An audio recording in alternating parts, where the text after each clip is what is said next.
Hello and welcome to BYJU'S Exam Prep IAS. Before we begin today's session, an important announcement. BYJU'S Exam Prep IAS is bringing to you an important workshop to help you make the best use of the last 100 days that remain before the prelims examination. This workshop will be held on 27th of February 11 a.m. The link to register for this free workshop is given in the description of the video. Now let's begin our today's analysis with the first article that talks about what is happening in Ukraine. As I'm recording this lecture right now, we all know that Russian forces have entered Ukraine. While some TV channels are telling you that it is an invasion of Ukraine, on the other hand, from the Russian side, the official word is that it is a special military operation that was given permission by the Russian president at 6 a.m. in the morning today. Russia still maintains that they don't have any intention to occupy the complete country of Ukraine. What they want is that the Donbas region of Ukraine, that is the eastern part of Ukraine, which is adjacent to Russia, the people in that region should be allowed to live peacefully. Russia has been saying that Ukraine in the past 7 to 8 years has been harassing the people living in the Donbas region because they are of Russian origin, and Russia is coming into that region to defend them. However, there are multiple news stories running across the TV channels telling us that multiple cities in Ukraine, including the national capital of Kyiv, is under attack. The things will become much clearer as we move along today and tomorrow. The article here focuses on this issue between Russia and Ukraine and actually takes a very interesting point of view. The author here makes a point that Russia almost has been forced to do what it is doing right now, and we should not just single-handedly blame the Russian president for its actions. The US, the European Union, and the NATO have to take equal, if not more, blame as compared to Russia because it is them that have not fulfilled the expectations and promises that they had given to Russia earlier. The article says that Russia officially recognized two provinces of Ukraine that we discussed yesterday also, that is the Donetsk and Luhansk. Both of them together form a part of the Donbas region of Ukraine. This Donbas region in Ukraine is a region where most of the population is of Russian origin and connect with Russia much more as compared to the other parts of Ukraine. This region has been seeking autonomy from Ukraine since 2014. Russia says that the people living in this region specifically are harassed by the Ukrainian government.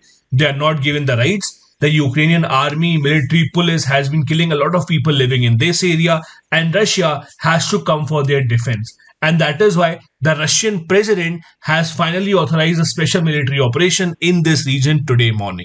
Russia seized these two regions and declared them the People's Republic of Donetsk and Luhansk in 2014. These two regions, however, are not under the Russian control right now officially, and they are running independently.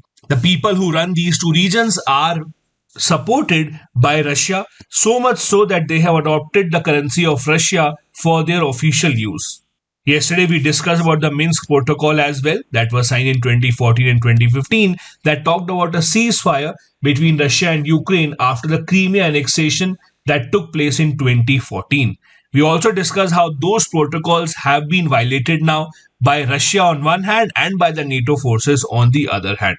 Now, in the middle of this article, as I said earlier, the author takes a very interesting turn.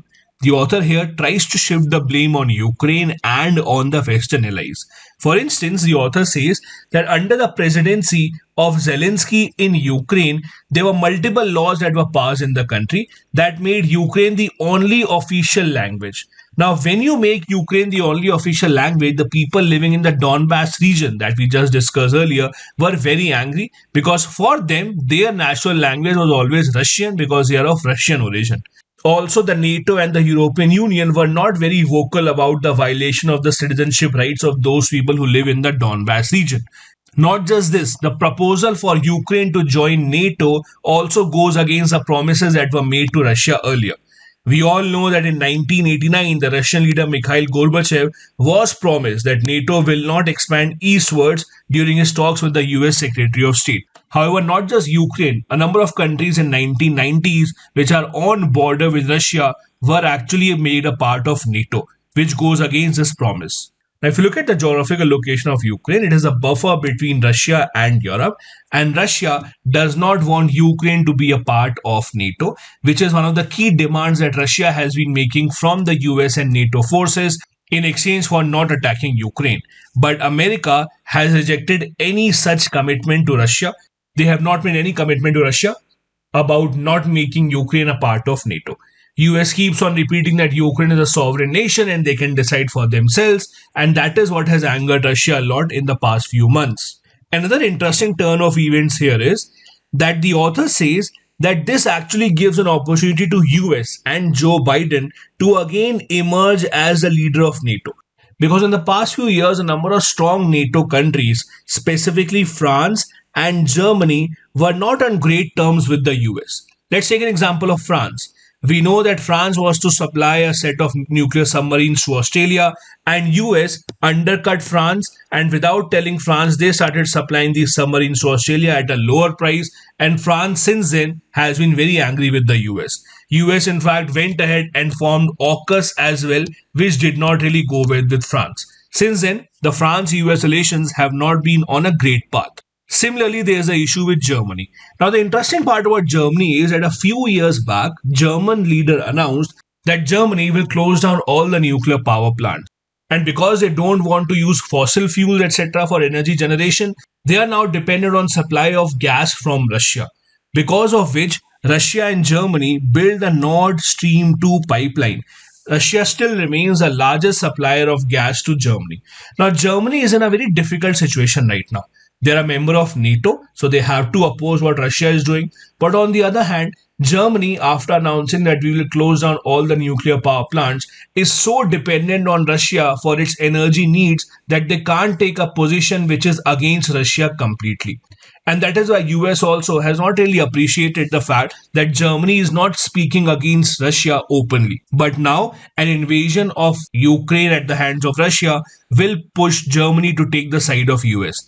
In other words, it will give a chance to US to strengthen its position as the real NATO leader, with all the other European powers now listening to US and working under its collective leadership. There is an economic interest also of the US. That is, in the past few years, since the discovery of shale gas, US has become a net exporter of oil. And US also looking for countries who can buy their oil. But the problem is that the US oil usually is more expensive as compared to the oils that are found around the world. So US now is also seeking an opportunity to supply their oil to Germany, because now they would not be able to buy oil and gas from Russia after what Russia has done in Ukraine. So there are a lot of aspects that are coming together in this Ukraine-Russia conflict. And it is not just Germany that is dependent on Russia for oil and gas. Ukraine itself is completely dependent on the supply of oil and gas from Russia. And by taking action against the Russian interests, they are harming their own economy, because now they would have to import oil and gas from other nations at a much higher price as compared to what Russia had been giving to them. As we have discussed earlier, Ukraine also was a part of the Soviet Union. And that is why a large population in Ukraine even today is of Russian origin. And that is why inside Ukraine also there is a large population that is still pro-Russian and justifies the actions that are taken by Russia right now. Thus, there is infighting within the Ukrainian nation as well. Now, because we watch more of Western media and we are more aligned with the US democratic values, it is easy for us to blame Russia for the actions that they are taking. But let's take a step back and see if Russia is actually justified in taking that action. Let me show you something about the NATO. As we discussed in 1989, NATO promised to Russia that they will not expand eastwards. But see what happened in 1990s. After 1997, a lot of nations very close to Russia in Eastern Europe, one by one started joining NATO.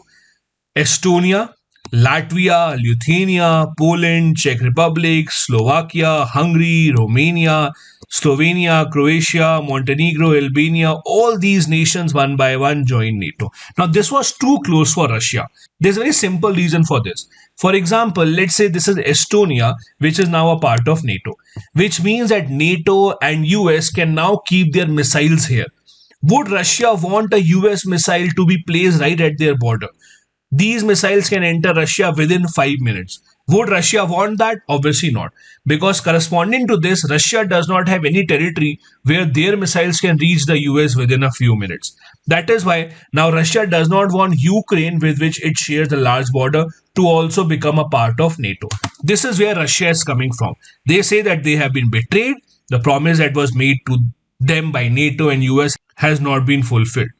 That is also the reason why in 2014, when Ukraine first thought about joining NATO, Russian forces went ahead and annexed Crimea.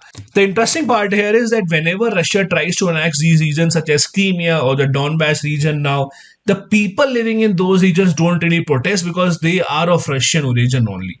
And that is why Russia is not facing a lot of problem in annexing these regions, because they have the support of people on the ground in these regions.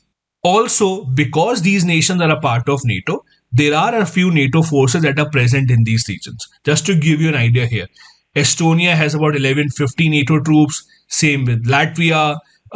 Lithuania also has over 1100 NATO troops, etc. But again, even if you combine them and compare it with the Russian army, the number of people who are working for the Russian army are much, much more. Another interesting part here is being played by Belarus. We have discussed earlier also how Belarus is the last remaining dictatorship of Europe. The reason why Belarus dictator Lukashenko has been able to rule over his country for such a long time is because he has complete support of Russia. That is why Russia right now has troops stationed in Belarus also, from where Kiev is just 90 miles away. So Russian forces can enter Kyiv within a couple of hours because they are right here in Belarus. So Belarus also is supporting Russia.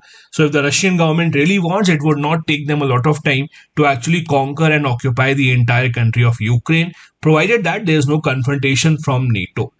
But Vladimir Putin has clarified in a statement that he does not intend to invade and occupy the complete territory of Ukraine. He just wants the best for the people living in the eastern part of Ukraine, this region that is called the Donbass region. Now, as is always true with politics, we will never get to know the inside story. Till then, let's make our assumptions based on what we know so far. The next article that we have here focuses on the issue of power sector in India. The authors here are making a point that the government, while making announcements in the budget, focus a lot on education, focus a lot on health, etc. But they forget the fact that all these sectors at the end of the day are somewhere related to the power sector. If continuous powers are not being provided to the hospital, doesn't matter how many good hospitals that you build, doesn't matter how many good doctors you have, if there is no reliable power supply, the hospitals will not be able to work. Similar is the issue with schools. Let me ask you a very simple example. We keep on saying that the government schools in India usually don't perform as well as the private schools. Let me give you a very simple example here. Let's say there's a private school which has good teachers, good infrastructure, proper electricity connection. These days, many of these schools even have air conditioner classes. On the other hand, let's say there's a government school. Let's assume the teacher is coming every day. The teacher is teaching properly as compared to what is being taught in the private school. But this government school does not have an electricity connection. Or even if they do have a connection, it is very unreliable. So in the summer months, let's say in the month of April, May, June, they don't have even the fans running properly. Do you think the students in those government classrooms where even the fan is not working would be able to concentrate and perform at par with the private schools? No, they won't be. Even if you give them same quality teachers, same quality infrastructure, but if you can't ensure the same power electricity supply, then you can't compare between them. That is why we have to understand that performance of every sector, education, health, etc., is dependent on the power sector somewhere or the other. That is what the authors are trying to say here. The authors say that in the union budget, the government focused a lot on investing in the clean energy and sustainable development in line with the promises that we made at the Glasgow summit. Electricity and development sector thus need to go hand in hand.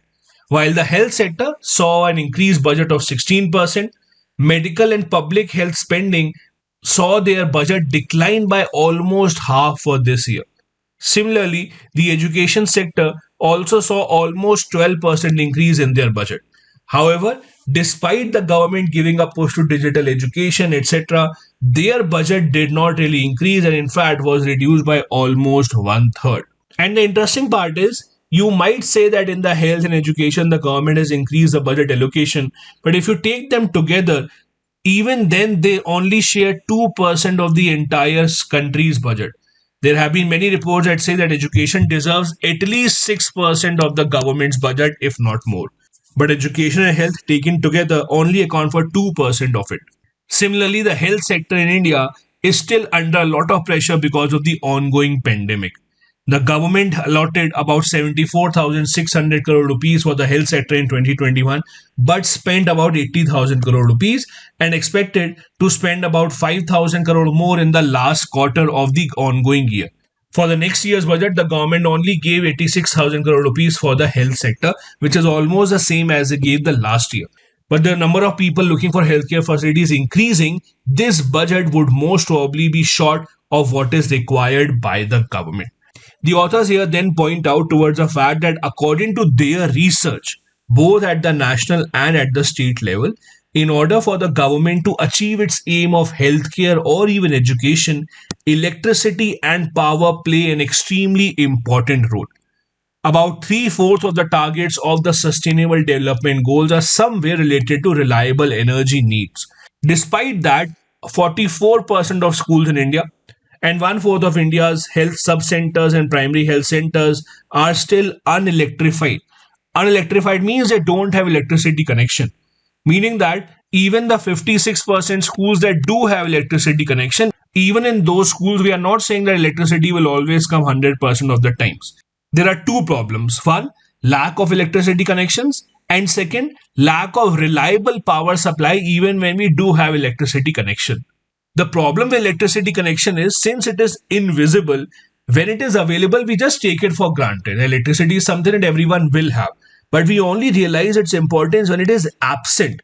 Only then we realize the kind of importance that it plays in our lives. You are reading right now, your only concern is if you are able to solve a question correctly or not, if you're able to write an answer or not, if you're able to complete the syllabus or not. But all of a sudden, if there's a power cut at your place, then you realize, oh, the problem can also be that you're not being able to see what is written in the book, or you're not being able to concentrate because the temperature is so high and you are feeling warm. We ignore the presence of electricity and we only understand its importance while it is gone. One of the states that has been trying to work towards it is Assam. The state of Assam released Energy Vision document which lays out electricity and development outcomes to be applied in tandem with the solar power policy of 2017. Same should be the vision for the central government and other state governments as well.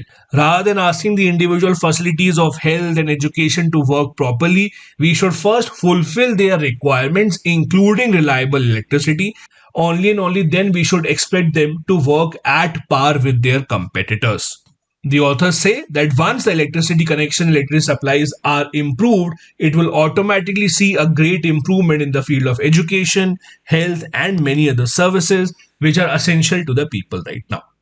Now, the power sector in India has been facing a lot of issues over the past few years. Let's discuss some of them. The major issue that this sector is facing is the AT&C losses, that is, aggregate technical and commercial losses, which are due to various reasons, such as outdated infrastructure. See, whenever you transmit electricity from a powerhouse to anyone's house, there will always be some losses in between when the electricity is transported through the wires. The older the infrastructure, more will be the losses. For example, out of the 100% electricity that you send to someone's house using wires, the person would only get 80% or 85%. If the wires and the other infrastructure is even older, then there may be 40% losses and the person would only get 60%. That means that the electricity department will not get any money for the losses. Also, because of bad infrastructure, there is a problem of voltage fluctuation, which does not augur well for the reliability of the equipments that are being used. In tier 2, tier 3 cities, in small towns, there is also a problem with electricity theft, with people putting hooks on public electricity wires and getting electricity connection without even paying for them. The government of India initiated a scheme called the UDAY scheme, under which one of the objectives was that we will bring down the electricity losses to 15% by 2019. However, as per the current data which is available at the UDAY website, the AT&C losses are still 21.7% at the all India level. Then there is also a problem of the cost revenue gap. There is a difference between the cost that the companies have to bear for the supply and the revenues that they generate because of various reasons. In the past few years, it has become a norm that many political parties are announcing subsidies on electricity connections and electricity bills. Now, that means that the electricity companies will be paid money by the government rather than the customers. Money transfer from the government to the electricity companies is often delayed and results in the losses for the company. Then there are also incidents of electricity thefts that we discussed, which harm the revenue of these companies. Due to the pandemic, also a lot of big commercial units that used to consume a lot of electricity have closed down, because of which the electricity consumption has come down and thus the revenues of the discoms have also been cut down. The other aspect is that even today, 80% of India's electricity generation is still dependent on fossil fuel. It includes coal, natural gas, diesel, etc., which makes the power plants inefficient and extremely polluting, which also has to be a priority for the government to change. Some other things that the government has to look into is to eliminate cross subsidization. Now, what is cross subsidization? In India, when electricity is supplied to a commercial place, let's say when a manufacturing unit, a factory, or even a shop that is selling something, when they take the same electricity connection that you take for your house, they have to pay a higher charge, much higher as compared to what a household has to pay. Residential electricity charges are much lower and the commercial charges are much higher for the same electricity. That is called cross subsidization. Now, because of this, what happens is, because the manufacturing units, the factories, etc., are getting electricity at much higher cost, it means that input cost for manufacturing anything is higher and they would have to sell their products at a higher price. That also is not a very efficient system and that has to be eliminated by the government. The next article that we have focuses on the recently signed trade deal between India and the UAE. The article here says, while this deal could be a fillip to India-UAE relations, India should now try and sign similar deals with other nations as well. This is one of those topics that we have discussed in the past as well. The article says that the Comprehensive Economic Partnership Agreement has been signed with the UAE government and it will strengthen the ties between India and UAE.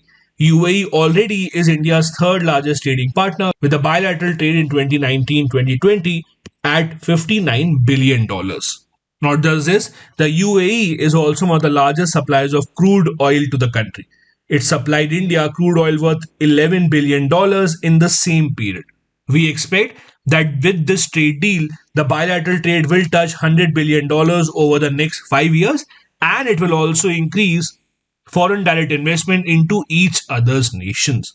The article here says that after the pandemic has subsided, we have seen that while the domestic consumption is still not at the earlier level, people in India, for example, are still not buying the same number of things that they were buying earlier, but at least the exports in the country have rebounded very strongly. So much so that the exports right now are higher than they were at the pre-pandemic level. Indian government should not lose this momentum, and in the coming months it would be in the interest of the government if we sign a series of such agreements, not just with the UAE but with other nations as well. Now, the one agreement with the UAE has been in the news because it has been recently signed, but the Indian government has actually signed and is in the process of negotiating many other such agreements. Apart from the UAE, our agreement with Australia is also at a very advanced stage. We are also having similar discussions with UK and Canada.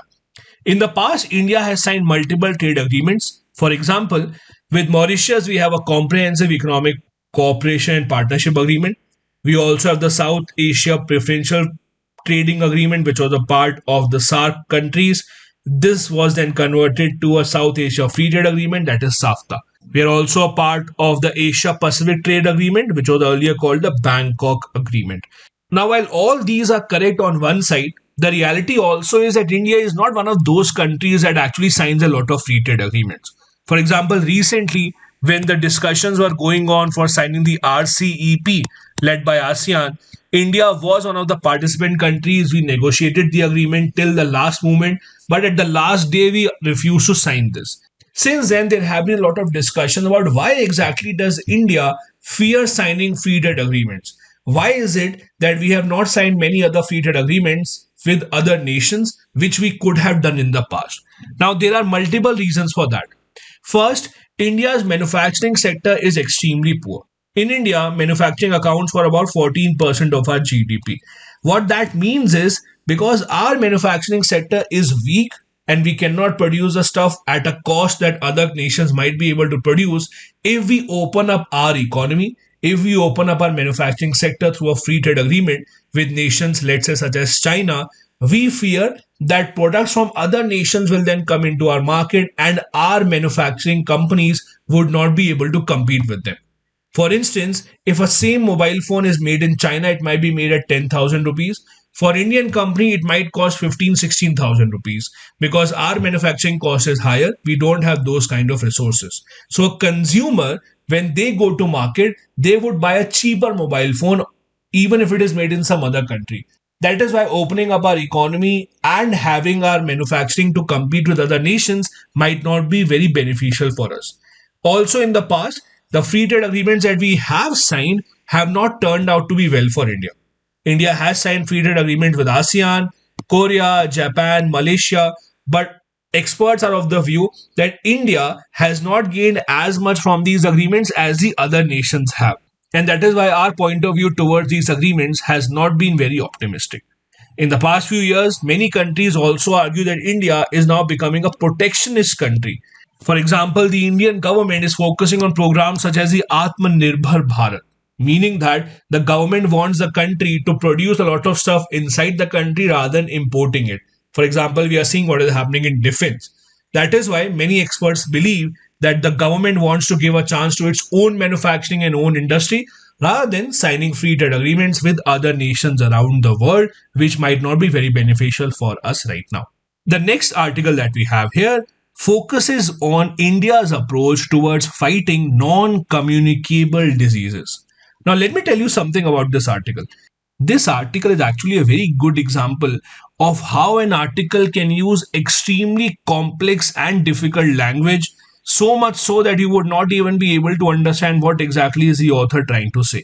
In this entire article, you would not see a lot of facts or a lot of good takeaways, but just that the language of this article that is used here is so complex that it would take you a lot of time just to read it and to understand what the author is actually trying to say. So these articles would be best avoided for you. But let me tell you in short what exactly is the point that he is trying to make. The author here is trying to say that in the past few decades, what the Indian government has done is they have focused a lot on health.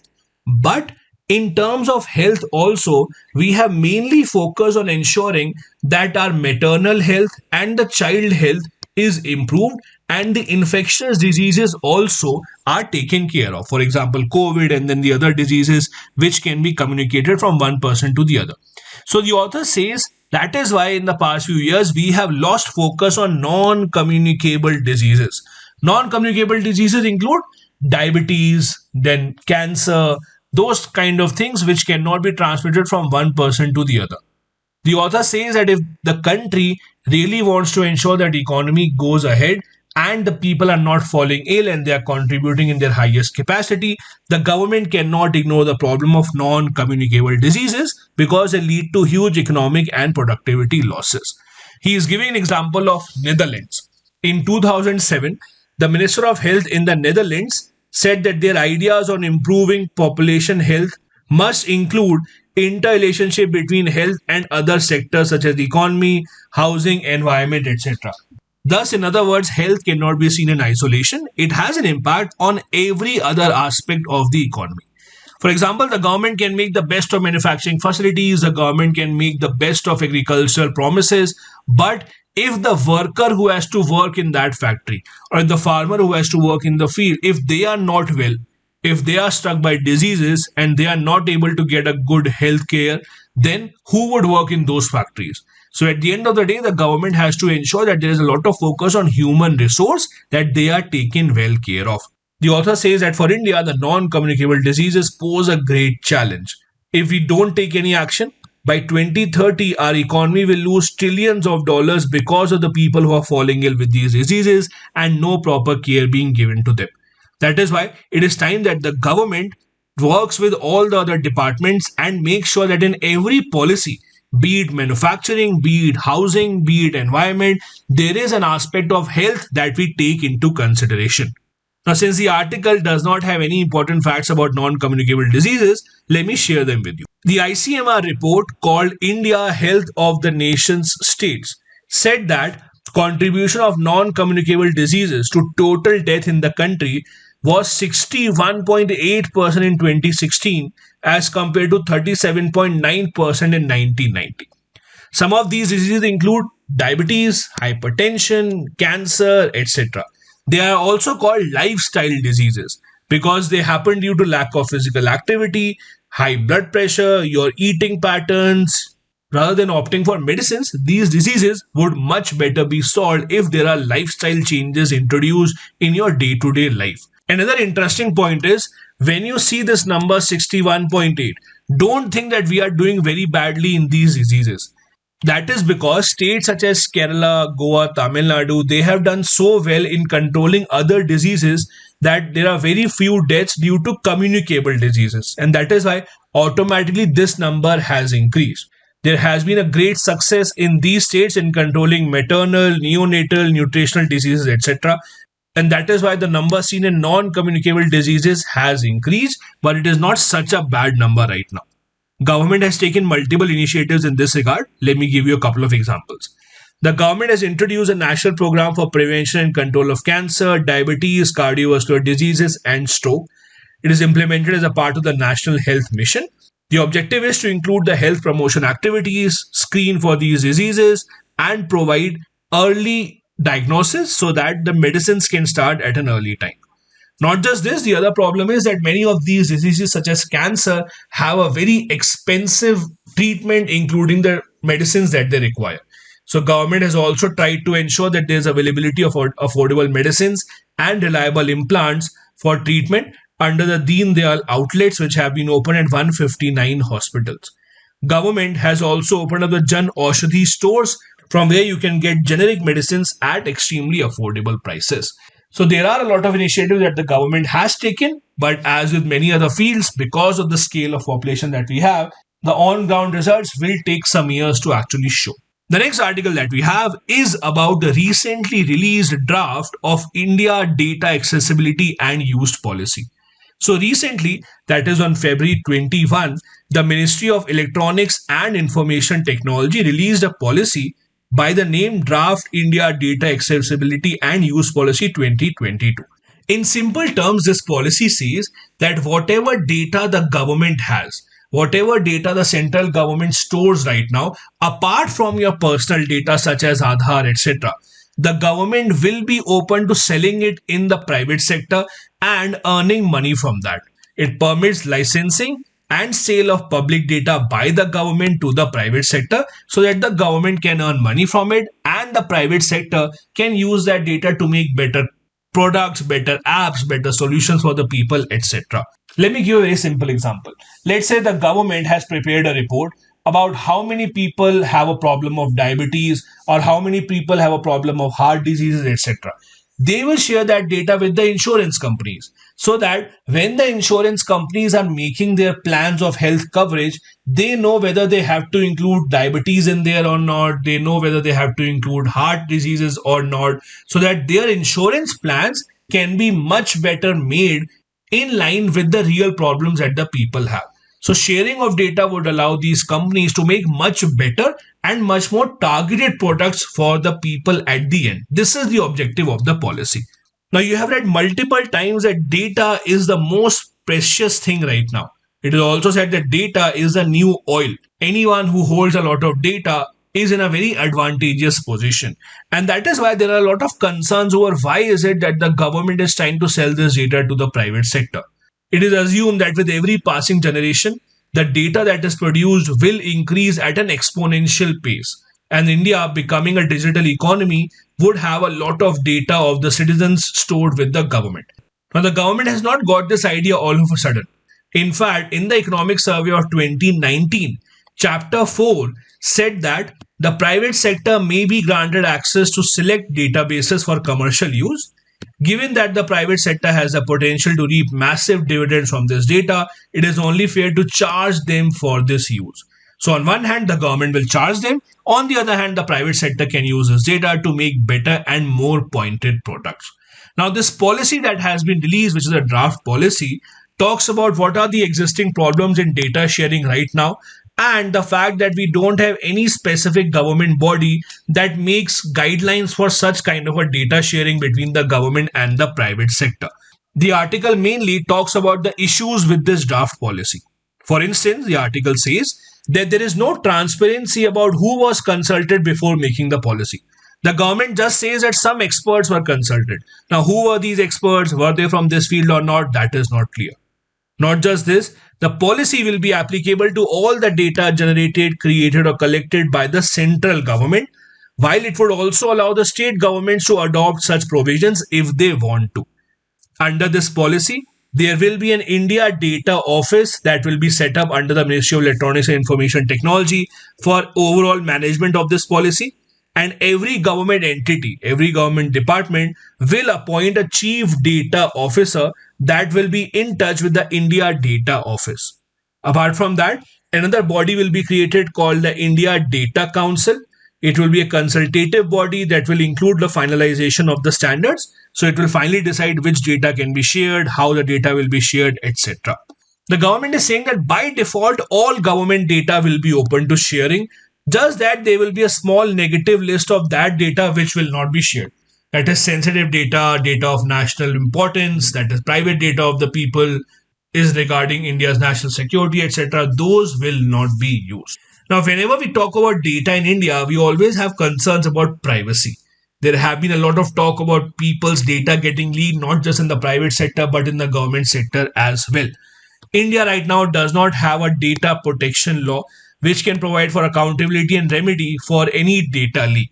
And we all know that the commercial value of data increases with greater amounts of personal data.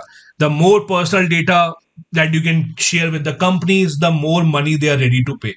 For example, if you're ready to tell a political party what are the kind of pages that you like online, the political parties can then understand whether the person is likely to vote for them or not. So the more personal data that you share with other entities, the more valuable the data becomes. That is why it is extremely important to have strict guidelines when data sharing is involved. The author here says that there are three main issues with the policy document. First, there is very little mention of transparency and very little mention about the accountability. For example, if someone's private data is also shared, then who will be accountable? And how will the people get to know what exact data of them is being shared with the companies or not? There is not a lot of accountability and transparency in this regard. The second issue is that it bypasses the parliament, since it says that such a large scale data sharing will be borne from the public funds. So while the money will go to the public funds, the government will earn from that. On the other hand, the parliament has not been given the power to make such policies. It is the government who will be making this executive body who will make such policies, which is an issue. Thirdly, the constitution of these offices that are mentioned in this policy may be applicable not only to the central government but even to the state governments as well. So are you going to allow the state governments to make their own kind of bodies or not? Or will there be one body for the entire country? There is no clarity on that. Lastly, there is also no clarity about the data that is collected by the state government.